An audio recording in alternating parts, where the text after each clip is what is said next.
The Women's March on Washington revealed one clear thing to me, and that is that the feminist movement, well, those are the women of hate, without question.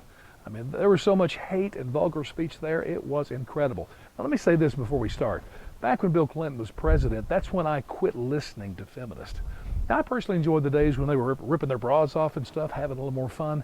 But when Clinton was president, he sexually abused an intern in the White House. And they said nothing. They turned their back. So it showed me without a doubt, the feminist movement was nothing more than another political part of the Democrat Party. It was not about women. So it brings us to the March after the inauguration. And man, hundreds of thousands of women showed up.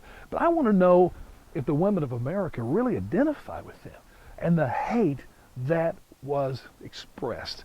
You probably saw the Ashley Judd moment, special, beautiful moment with the Nasty Woman poem written by a teenage girl in Tennessee. Talked about, now some of it was funny. I mean, Trump taking a bath in Cheeto dust, that was pretty good. But then calling and saying that he was wanting to have a sexual relationship with his daughter, oh, that's hate speech. And Madonna talking about blowing up the White House. Number one, that's hate speech, but more crazy to me is if back when the Tea Partiers were protesting, can you imagine what would have happened if just one of those people had talked about blowing up the White House, even in jest? Man, I'm telling you, the Justice Department would have been on them so fast they'd be serving life in prison even now. But I guess it's okay if it's liberals.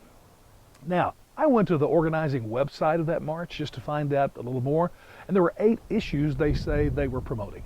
Of course, the environmental thing was one, and of course, killing as many babies in the womb as possible is another one. That's always the big women's thing.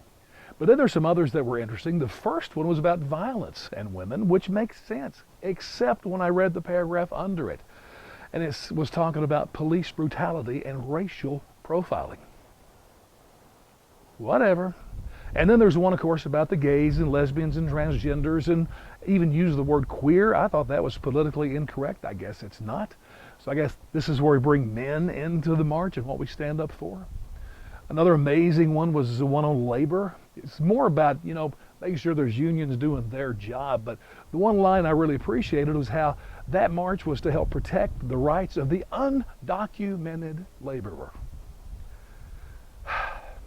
Women of America, is this what you're standing for? But to get back to the hate thing, what clarified it for me was when I saw who the honorary chairman of the march was. Her name? Angela Davis.